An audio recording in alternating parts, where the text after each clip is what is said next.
Olympics that draw us like magnets to television, tablet, and computer screens.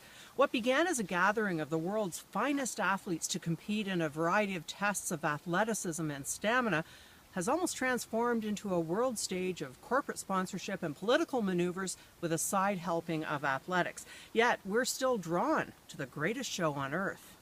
Perhaps it's the international nature of the Olympics. Country against country, flags raised high for photographs, anthems sung for pomp, costumes chosen for circumstance.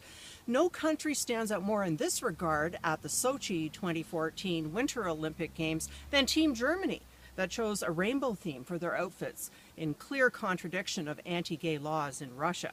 And of course, the Olympics have always been steeped in political detail. In 393 AD, after 12 centuries of Olympic Games, Emperor Theodosius decreed that pagan cults be banned, and that included the Olympics. 1,500 years later, Pierre de Coubertin proposed the revival of the Games as an attempt to encourage sports, which he believed essential to a well-rounded and energetic individual.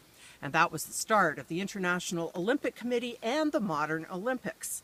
Perhaps it's curiosity about countries, customs, costumes, traditions, and more.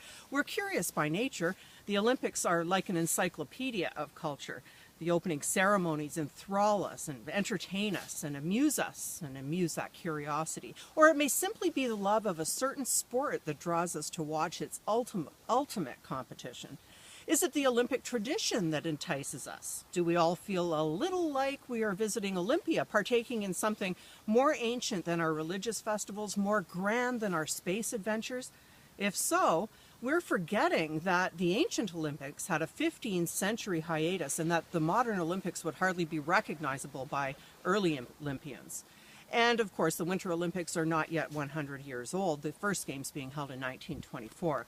Likely it's all of the above. Plus, the one thing that sets the Olympics apart from all else, the media, which is able to shine a light on that which makes us most human. As much as we complain about the corporate sponsorship that drives much of the media coverage, nowhere else on earth are we able to share the dreams of individuals on such a grand scale.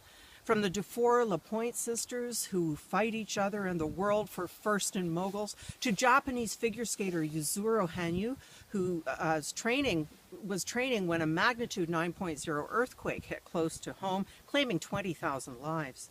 From Israel to Iran, cross borders, cross cultures, cross languages, cross politics, and political, moral, and religious divides, the media bring us stories that have always entranced us. Dramas about insurmountable obstacles overcome, dreams that come alive, of firsts, of come-from-behind tales of suspense, tragedy, and elation.